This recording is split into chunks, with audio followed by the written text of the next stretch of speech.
The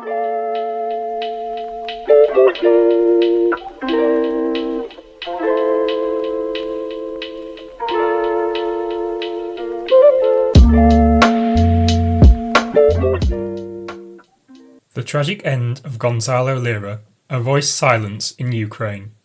A US citizen done to death by the US fascist proxies in Ukraine for the crime of telling the truth about NATO's proxy war against Russia. Reproduced from the Helsinki Times with thanks.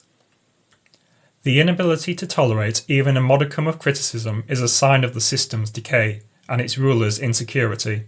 Gonzalo Lira was just one man giving his personal commentary in English via video blogs and interviews from Ukrainian soil.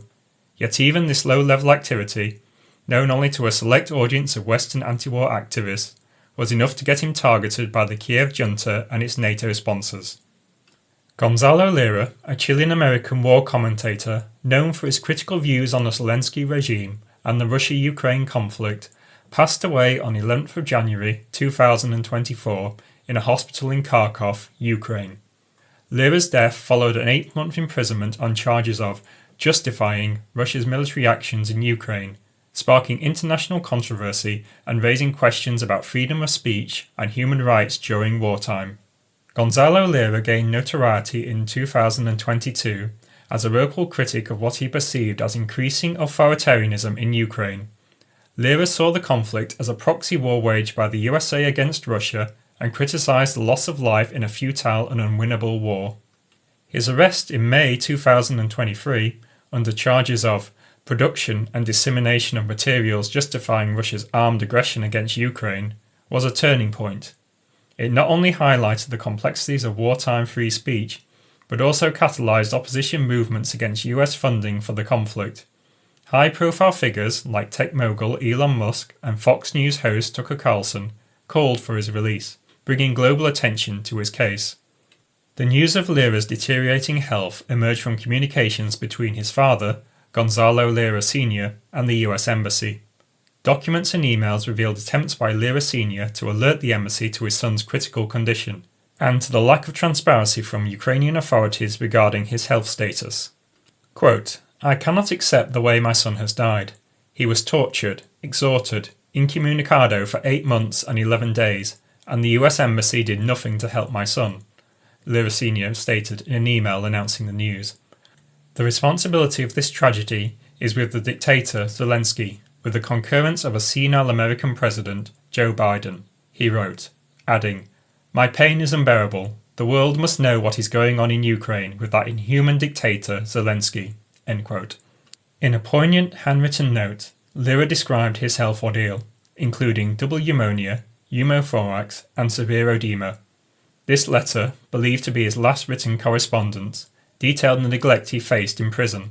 Despite these alarming symptoms, proper medical attention was reportedly delayed until it was too late.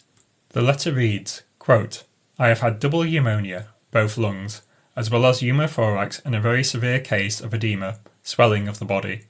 All this started in mid-October, but was ignored by the prison. They only admitted I had pneumonia at a December 22 hearing. I am about to have a procedure to reduce the edema pressure on my lungs, which is causing me extreme shortness of breath, to the point of passing out after minimal activity or even talking for just 2 minutes." End quote.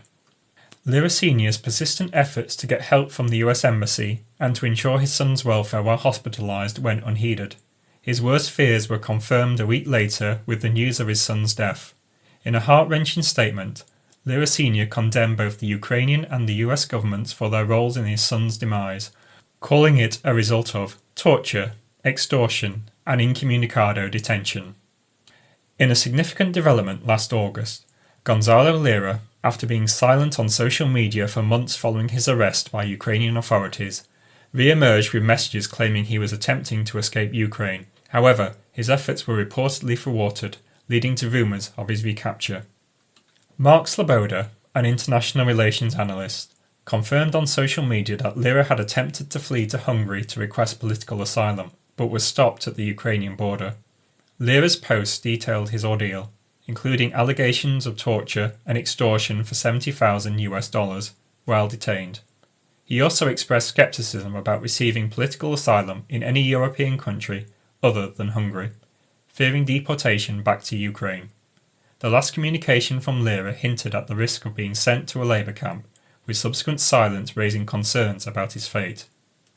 The US Department of State eventually confirmed Lira's death, extending condolences to the family but refraining from further comment. This confirmation followed Tucker Carlson's report on Lira's death and Elon Musk's earlier appeals to Ukrainian President Volodymyr Zelensky to explain Lira's arrest and detention. Russian authorities had previously called for the global journalistic community to defend Lira, highlighting the complex geopolitical implications of his case.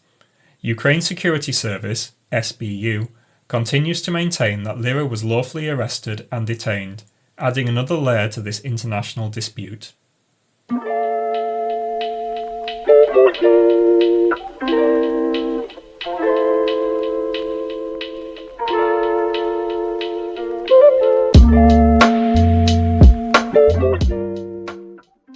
Thanks for listening to Proletarian Radio.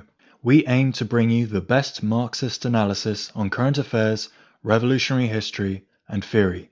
Do like, comment, subscribe, and share our content to help us reach the widest possible audience.